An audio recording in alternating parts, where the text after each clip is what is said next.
On my birthday, Tina's first love came back. That night, she stayed over at Eric's place and didn't come home. You mean Ben?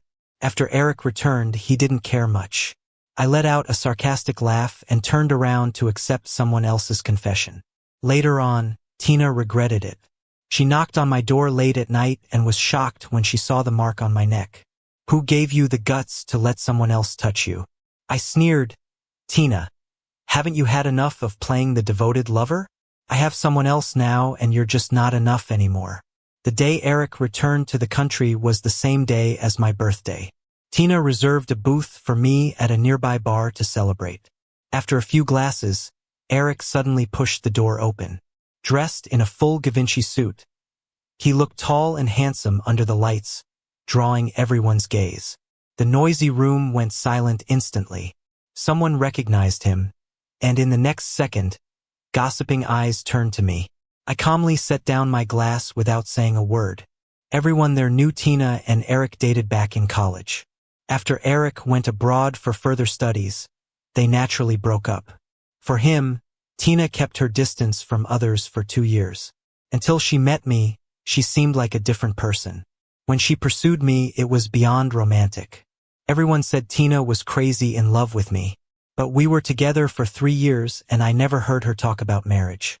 The room was quiet. Tina lounged lazily on the couch. She glanced at Eric, then quickly looked away. Only I knew. At the sight of Eric, Tina's breath hitched. Leo, sensing the tension, awkwardly laughed and stood up, asking Eric, why don't you come in first? Eric hesitated a bit, glancing at Tina with wide eyes. Tina, he was cut off by Tina's angry shout before he could finish. Her voice was so loud, it startled even me. Leo rubbed the back of his head. Tina, Eric just got back, and he asked for my location right after landing. I didn't think much and gave him the address. Her expression turned apologetic as she looked at me. Sorry about this. I didn't know he would come over. Eric's face paled, and after Leo called me brother-in-law, he looked even worse. The next second, he explained, Tina, I just wanted to see you since I just got back. That's all. Since you're busy, I won't disturb you. He forced a smile, glanced at Tina once more, and left without any response from her. He looked disappointed. As soon as Eric walked out, the lively atmosphere returned. Tina seemed unaffected, holding my hand. Leo doesn't think much before acting. Don't mind him. I smiled, staying silent. Then she picked up her drink, her eyes occasionally darting to the door. Nails dug into my palm, but I couldn't feel the pain. Suddenly, a loud phone ring broke the chatter. It was Tina's phone, showing an unknown number. Her eyebrows furrowed. She answered. Despite the noise, I could hear a low male voice on the other end clearly. Tina, I just stepped out of the bar but bumped into some trouble. Can you come? The voice was soft and helpless. It was clearly Eric. I glanced at Tina and saw her fingers tense. What can I do? Why don't you call the cops? With that, she hung up swiftly. She took a deep breath and gulped down a few drinks. Time ticked by and she sat there, like she was proving she could let go. In no more than 10 minutes, Tina finished half a bottle. I knew it meant she was anxious. Suddenly, she put down her glass, grabbed her bag, and apologized. Ben, I forgot I have some work to finish at the office. I'll leave my car here. Let him drive you home later. I swallowed the sour feeling. As Tina turned to leave, I stopped her. Are you coming home tonight? Without hesitation, she replied, I will. Wait for me, okay? This time, I didn't say a word, just nodded quietly. That night, of course, Tina didn't come back. I knew all too well because of the way Eric looked at her. When old flames reunite, what woman can resist? Couldn't sleep. The next morning, as I was leaving after getting dressed, I found Tina on the balcony talking on the phone. She was still in the trench coat from last night, now with some crumpled hems. Linda, don't tell anyone yet about me sleeping with Eric. I'll handle it. Ben, you say? He hasn't touched me for years. It's dull and pointless. Have you ever seen someone date for 3 years without getting intimate? Now that Eric's back, Ben isn't enough anymore. Standing behind her, My heart grew colder. Even though I was prepared from last night, her words still hurt to hear. When she hung up, she was startled to see me. Looking a bit flustered, she asked, "How long have you been standing there?" I laughed coldly, tugging at the corner of my lips. In that moment, the woman before me made my skin crawl. "Now that Eric's back, I'm not enough." "Huh?" That's what I said. Tina frowned and hurriedly stepped up to me, as if she made up her mind. "Ben, don't be difficult, okay? Since you overheard, let's just talk it out." I looked her in the eyes. "All right, go ahead. I admit I've always been in love with Eric, or maybe I just never got over him. Ever since he came back to the country, I felt like my heart, which was lost, started beating again. I've never felt this way during all those years with you. I need to keep the promise I made to Eric. As for us, Ben, it's best we part on good terms." I didn't say anything, just realizing how ridiculous these last 3 years have been. Last night, for a moment, I thought about calling her. "Tina, what do you see me as? These 3 years, were they all lies?" But now I suddenly don't feel like asking. Even sharing the same space with her feels dirty. As I turned to leave, I said, "Okay, let's break up." Since she made it clear, I wasn't about to cling to her. I efficiently went back to my room to pack. As I dragged my luggage downstairs, Tina was standing in the living room. Her face was cold, clearly still unhappy. "Ben, do you really have to leave right now? You know how hard it is to find a place these days.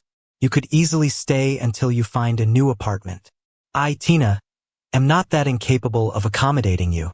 I chuckled. "Sorry, I can't stand it." As I walked out of the community, I called a cab.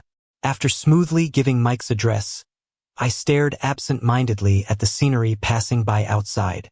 Mike and I grew up together, we're tight. In the living room, he was righteously indignant for me, his face flushed with anger. Just now, he grabbed a kitchen knife, ready to head out and get justice for me. I quickly stopped him.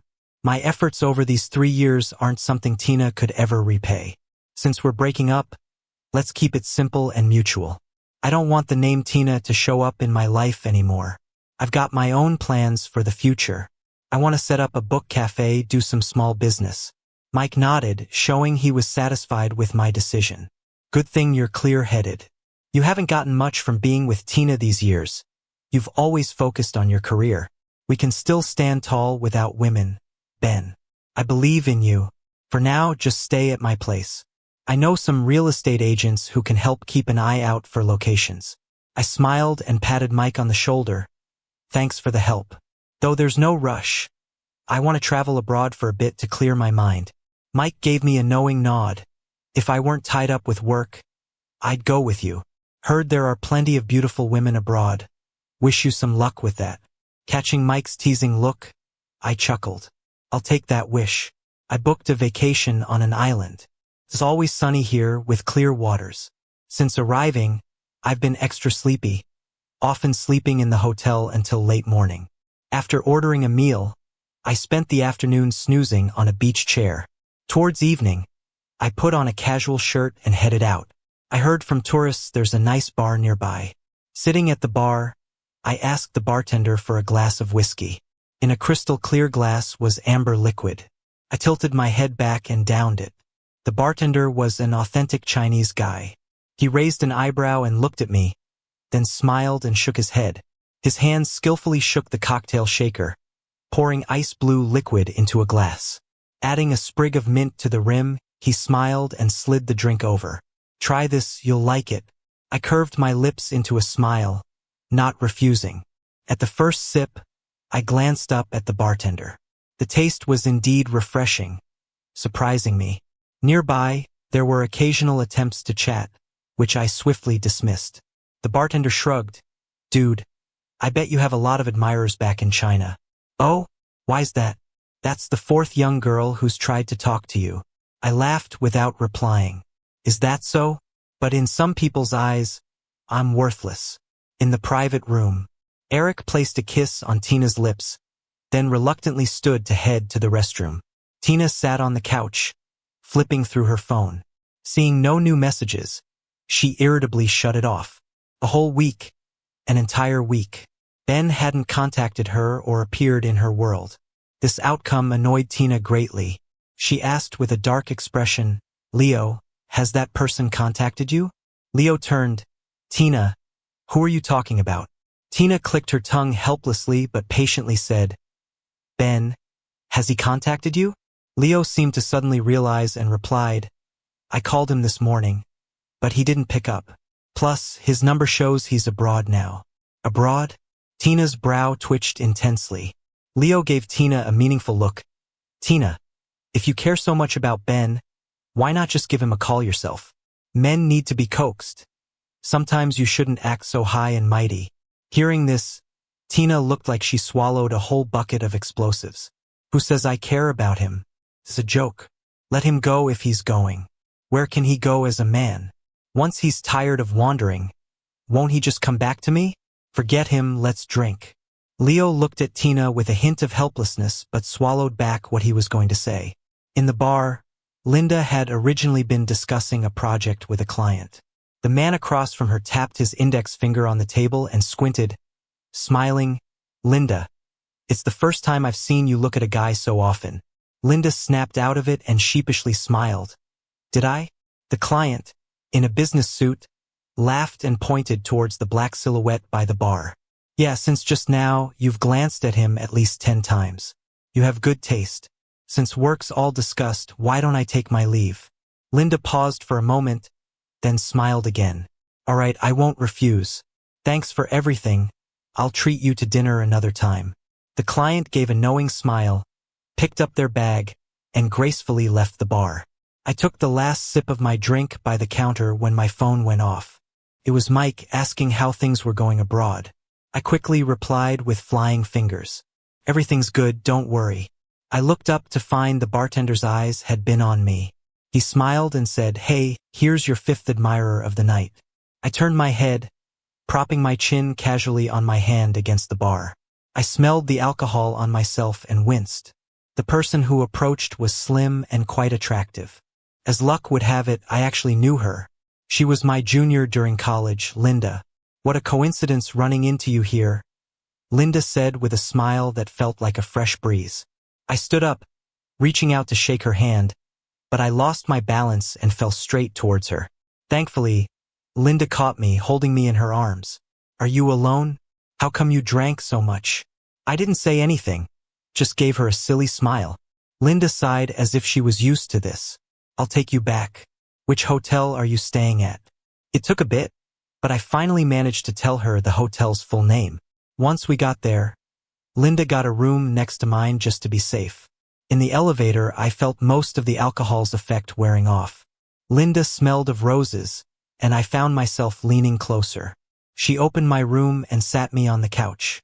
"Got it from here?" I nodded without saying a word. She knelt, her gaze gentle. "Ben, I'm staying just next to you. If you need anything, just knock." As she turned to leave, I tugged at her jacket. Linda looked back at me, just as warm as ever. "What's up?" "Linda, have you ever had a boyfriend?" She paused, seemingly surprised at my question. "No. Why not?" I recalled when she confessed to me back in college and looked up at her. "Back then, you said you'd wait for me. Were you serious about liking me?" Linda's lashes trembled. "I've never stopped." With those words, she hurriedly turned away, realizing she might have said too much. Her face flushed to her ears. I pulled her to me, pinning her against the wall. She seemed quite at a loss facing a drunken me. She whispered, "Ben, you." The tension between us crackled like a spark. I saw the desire in Linda's eyes. I chuckled, feeling a pang in my chest. Someone once told me I'm dull, utterly boring. As a woman, do you think the same? Linda just watched me silently. After a while, she touched the back of my head. "No, you're irresistibly attractive to me." "Really? I'd like to see." Linda opened her mouth to speak, but I kissed her hard. None of it seemed to matter anymore. I used to think marrying Tina would make things fall into place. Now I knew I was wrong. From the moment Linda appeared, I suddenly felt drawn to her. It was what I'd call a hormonal attraction, a physical pull. Linda hesitated at first, but my boldness overwhelmed her. Just as I thought she'd go further, Linda caught my hand. Ben, you're not thinking straight. How about we just sleep tonight? Okay? I pouted. Liar. She said I was irresistible, and yet she held back at this point. Liar. All women are big liars. I threw a drunken tantrum all night. Linda was too occupied taking care of me to rest, wrapping me in blankets and soothing me until I slept. Because of my spectacle, I woke up with a sore throat the next morning. After freshening up, Linda handed me a bottle of water from where she sat on the couch. I downed several gulps before the awkwardness set in. About last night, I'm really sorry. Linda's gaze deepened. Do you always cause such a scene when you're drunk? If you hadn't run into me last night, who knows what could have happened? You should probably stay away from bars. Linda's stern warning sent a shiver through me. I blurted out without thinking. Linda, last night when I was out of it, are you not up for it? The air froze instantly at my comment. Linda's face turned red, but her eyes were filled with longing. She leaned closer, gently pushing me back onto the couch. I didn't speak. My mouth was suddenly dry, and I unintentionally licked my lips. It seemed to provoke Linda. She leaned in and kissed me. Ben, there's no going back now. And so we spent the morning tangled together. Linda and I ended up sleeping through to the afternoon. I was about to get up and freshen up when Linda held me from behind. Where are you off to? She asked. I was about to respond when she continued, Ben, let's talk.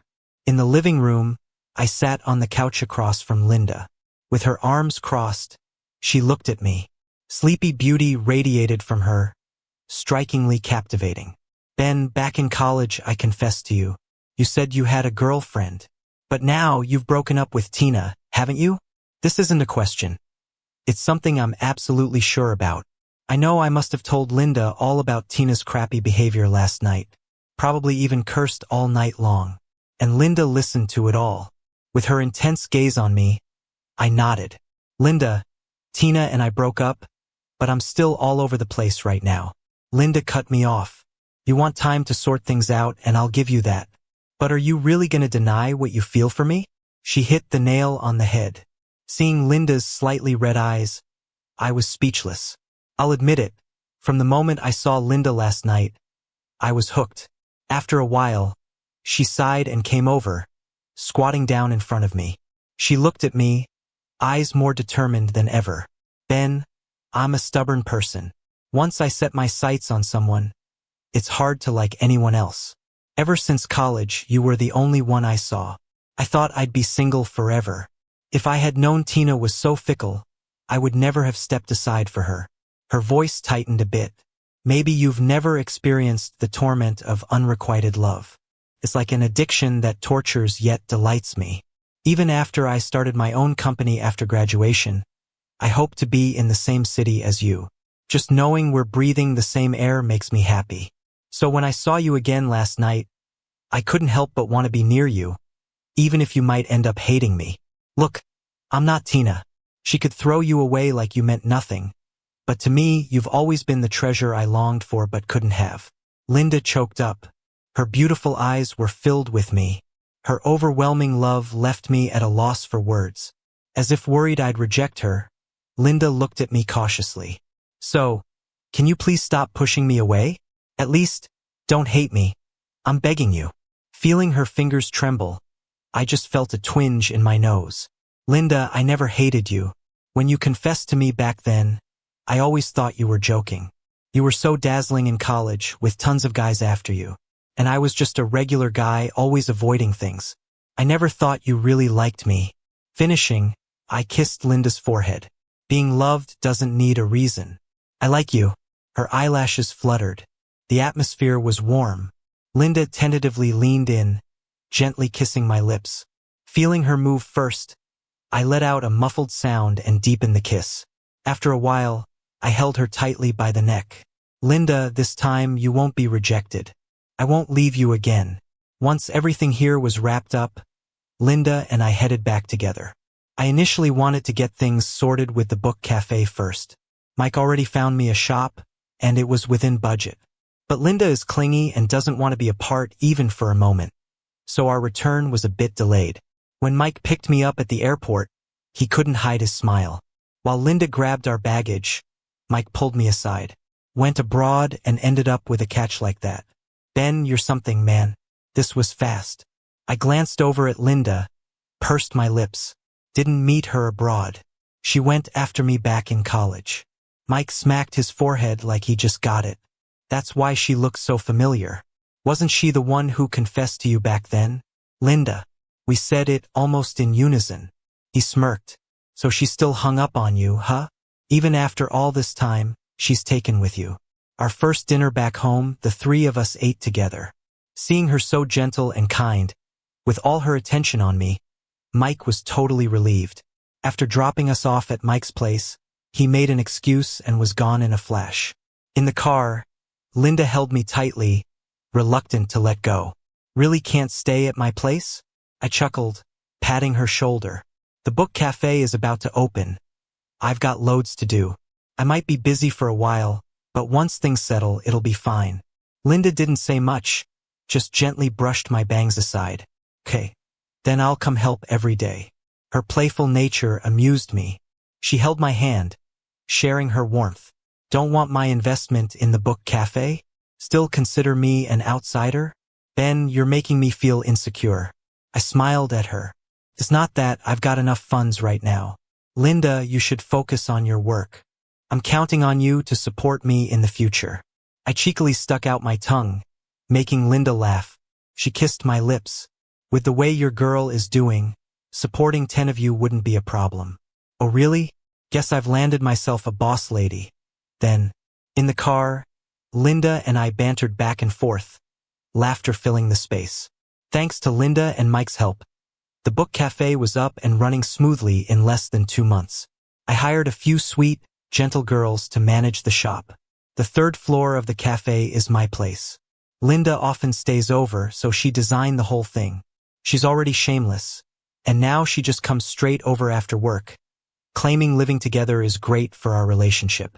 Seeing her act all pitiful as if I'd kick her out, I go along with it. Around 10 at night, after showering, I found Linda video chatting with her parents in Poland. She glanced at me, her gaze a little deeper. Mom, you haven't met Ben yet, have you? He's right here with me now. Before I could react, Linda pulled me to her side. Why didn't you say so earlier? Seeing my face filled with panic, Linda's smile deepened. Relax, my parents will definitely like you. She held my hand tightly, introducing me naturally to her parents. Linda's parents seemed really nice. I kind of expected it since Linda has such a good temper. I always guessed she grew up in a loving family. By the end of our chat, they even reminded Linda to bring me to Poland sometime so her folks could meet their future son-in-law. I was so embarrassed by being called son-in-law that I hurried back to the room. On the couch, Linda smiled dotingly. All right, don't scare my husband. She's thin-skinned. When Linda hung up the phone, I was playing with the ragdoll cat she gave me. She stood leaning against the door frame, a smile playing on her lips. I gave her an annoyed look. You shouldn't act so casually in front of your folks. If you're not shy, I am. Linda chuckled, walking towards me. Quick as a flash, she scooped the cat from my arms and shut it out of the room despite its plaintive look. My folks aren't old-fashioned. Don't worry about it. I remember when I was little, they often went on dates, leaving me home alone. I burst into laughter. Really? Your parents were that adorable when they were young? Linda came over and sat beside me.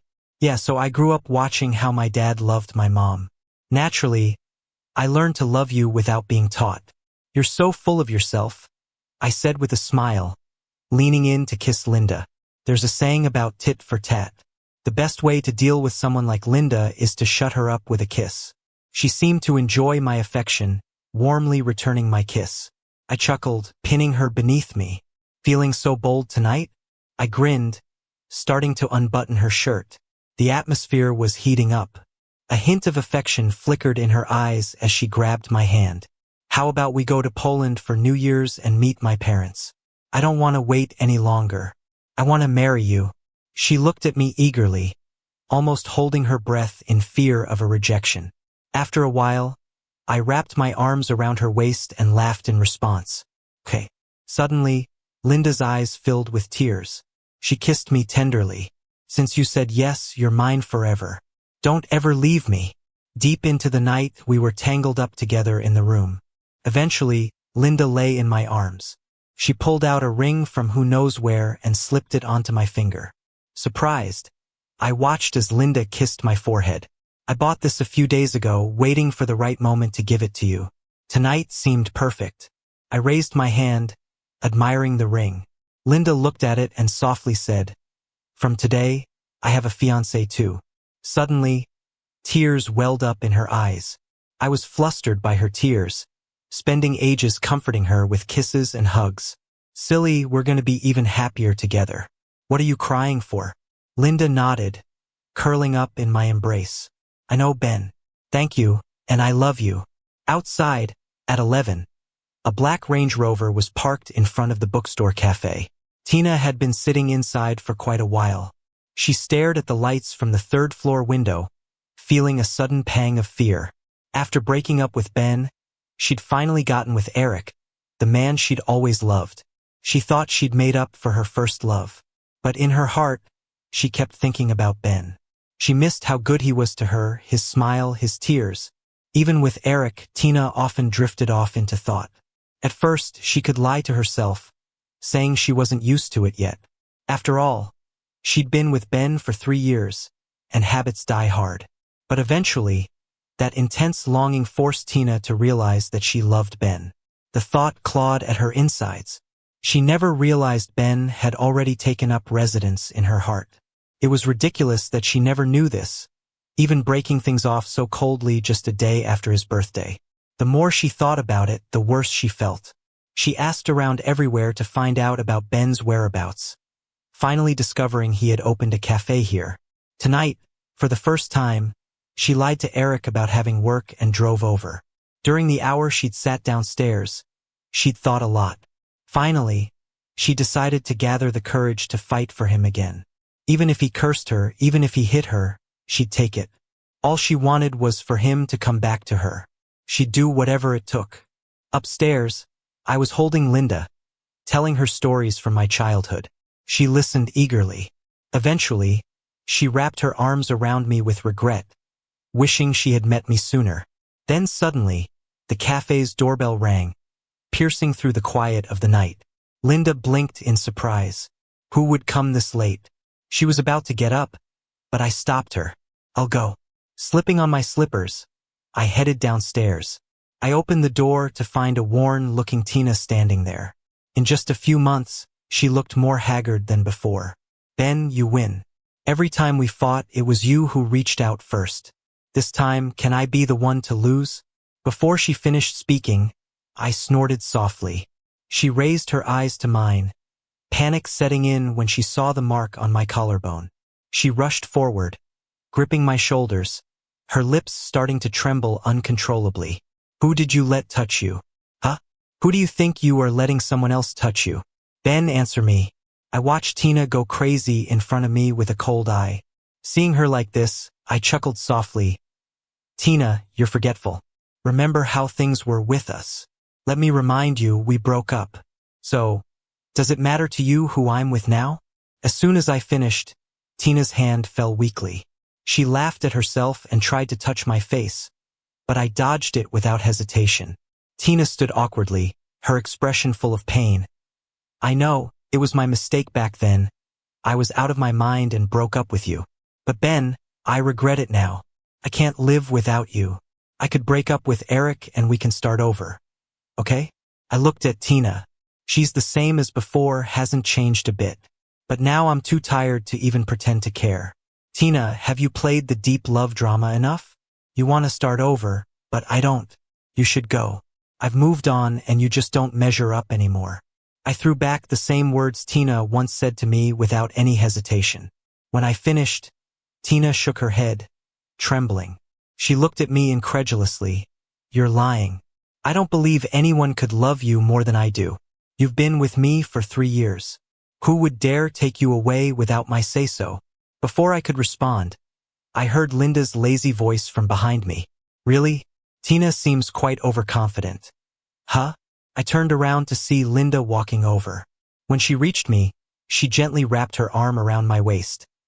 Let me handle this, you go on upstairs. I nodded. Just as I was about to leave, Linda suddenly pulled me back.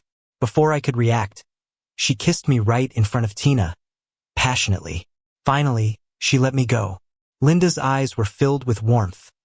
I've drawn a bath for you. Go take a soak. Okay? Thinking about her earlier affection, I quickly nodded and headed upstairs. At the door, the two women were in a standoff. Tina clenched her fists, her face looking especially frightening. What gives you the right to have him? I love him, respect him, and honor him. And how long have you been with him? Can you compare that to my 3 years with Ben? Tina was relentless, as if she wanted to tear apart the woman in front of her. Seeing this, Linda's gaze was firm. How do you know how long I've loved him? To be honest, since you started dating him, I've been loving him in silence. It's not necessary for me to tell you how much pain he endured because of you, right? Since you didn't cherish him well, it's better to let someone who truly deserves him love him. Plus, he's my fiancé now, and we're about to get married soon. Please stop disturbing our lives. The word married hit Tina like a stab. She could no longer accept reality, facing this strong presence. She was taken aback. Today, when Tina saw the loving gaze in Ben's eyes, she almost lost her soul. She knew well, it was another's love that caused this change in him. Even if Tina didn't want to admit it, she had to. As a woman, she admitted defeat to the one standing before her. After a while, Tina looked at Linda, her eyes suddenly turning red. It was the first time she humbled herself so much for Ben. You guys haven't been together long. Your relationship isn't as deep as ours. If you don't absolutely need him, could you let him come back to me? Linda chuckled softly at this. It almost seemed like she was laughing at Tina's overconfidence. The next second, she suddenly became serious, staring firmly at Tina. How do you know I don't absolutely need him? Who could love him more than I do? Can you, Tina? The air froze immediately. Tina stared hard at Linda, as if searching for any flaw on her face. Finally, she gave up the fight. Just as Linda was closing the door, Tina suddenly stopped her. I'm sorry. Linda's expression dimmed. You should apologize to him, not me. The night Ben got drunk, he spoke a lot to her, pouring his heart out. Linda felt his pain. But where was Tina when he needed a shoulder the most? Perhaps she was lost in the charms of another, forgetting all about Ben. Such a person does not deserve forgiveness. Yet, she owed Tina some gratitude. If it weren't for her indecisiveness back then, maybe Linda would never have the chance to be with Ben. Time flies, and the city had its first snowfall of the year. These days, Linda has been extra kind to me. Maybe Tina showing up last time stirred something in her, making Linda incredibly jealous. She determined to spoil me so much that I can't ever leave her. I'm quite satisfied with Linda's sense of possession. At 8 p.m., I left the mall. Tonight, Mike treated me to dinner. He's been hitting it off with a young girl from his office. Said it was dinner, but really, he wanted me to meet his girlfriend and get my take on her. We laughed and talked for nearly 2 hours before parting ways. As I headed back, Linda's message came through. Are you done? I just finished work. Coming to pick you up. I chuckled, replying quickly. No need, I'm almost there. Just wait for me at home. I slipped my phone into my pocket and headed toward the book cafe. It's just a 10-minute walk from here. Not far. Less people were walking around that early winter evening. I quietly walked along, not aware that the crowd had thinned. As I turned the corner, a white car suddenly sped towards me. It was coming fast, too fast for me to react in time. Suddenly, I heard a shocking cry. Watch out. The next second, I was pulled into a familiar embrace. Linda looked at me with worry, her eyebrows furrowed deeply. Ben, are you hurt anywhere? She anxiously checked me all over. I was stunned, just staring blankly as the white car sped off. After a moment, I slowly shook my head. I'm fine. Don't worry. Linda finally let out a sigh of relief, pulling me into her arms. Good thing I wasn't at ease and came out to find you. If I hadn't been here just now, I can't imagine what could have happened. I was scared too, but I still patted Linda's back reassuringly. It was just an accident, no big deal. Linda turned her head, glancing at where the car had gone. Her face darkened. Really? Just an accident? That night, despite my objections, Linda insisted on taking me home. At the bookstore cafe, she checked me all over carefully. I was so embarrassed I didn't know where to look, finally making her breathe easy. Why so shy? I've seen every part of you before. Ben, promise me you'll be careful when you go out from now on. Especially at night. I'll come get you no matter how busy I am. Don't run around alone. Got it? Seeing how stressed she was, I nodded. I thought that would be the end of it. Turns out, Linda kept it on her mind. A few days later, the investigation Linda set up had some progress. They found the surveillance footage of where I was almost hit. The driver of that white car was Eric. I could hardly believe it. I had no grudge against Eric. Why would he try to harm me? Linda paused, but then she told me the truth. I heard Tina broke up with him a while ago, and he's been in a bad state. After leaving his job, he started secretly following you. Hearing this, I only felt a chill down my spine. Being stalked like this, I had no clue this whole time. Tina broke up with him. Why would he hate me? Linda pressed her lips together, pulling me into her lap. What do you think? He must know Tina came to get back together with you recently. I heard their breakup was ugly. Eric was hysterically begging her not to leave, but it didn't work. So, I guess he blamed it all on you. I sighed, feeling complicated. In a way, Eric was a pitiful guy too. Old flames reigniting, you'd think life would be blissful. But Tina's still mentally a kid, betraying his genuine feelings. Eric must have been tormented, full of resentment, hence such an extreme path. I hugged Linda. Don't worry, I've already reported it. Eric will get the punishment he deserves. Linda nodded silently. At the start of the year, Linda took me to Poland to meet her parents. We met the parents officially. As spring arrived, our wedding was being planned. On our wedding day, Tina sent a big red envelope via Leo. Linda knew about it but said nothing. I looked at Leo and gently said, Tina is welcome to the wedding if she wants. After a pause, Leo's voice was choked. Tina can't make it. She was diagnosed with stomach cancer before the new year, and chemo's been rough on her. She wanted me to pass on her congratulations to you today. Tina asked me to tell you don't hold a grudge. She's got her comeuppance. I was shocked. Linda and I exchanged a glance, finally sighing. Leo tried to smile. Ben, sorry for bringing such bad news to your wedding. I shook my head, showing him it's all right. He looked at me, her thoughts delivered. I'll take off now. Congratulations on the wedding, and may you have kids soon. After that, Leo nodded at Linda. Linda said nothing but patted Leo's shoulder. In the end, I didn't accept the red envelope from Tina. I stuffed it back in Leo's pocket as he left. She doesn't know me, we've long settled it. I have my life to live, we all have to look forward. I don't hate her, I found my own peace. Go tell Tina to focus on recovery. Winter will pass. Leo wiped his tears and left. Beside me, Linda comfortingly held my hand. Yeah, winter does end, doesn't it? Get through this cold and spring arrives. Linda intertwined her fingers with mine. We accepted the blessings from friends and family. Not only celebrating getting through tough times, but also celebrating Linda's persistent heart finally finding happiness. At the wedding, Linda's mom laughed and cried. I'm surrounded by kind, genuine people. Because of Linda, I've become better. She stood beside me, and I felt her excitement. Ben, thank you for marrying me. I promise you everything I can, loving you with all my life. I turned to look at her. Linda's eyes were filled with warmth and deep affection. Finally, I smiled and kissed her. Linda, I've given myself to you. Let's take care of each other for the rest of our lives. There's nothing to brag about. What she gives me, she's given to no one else. Time is gentle and we've got a long journey ahead.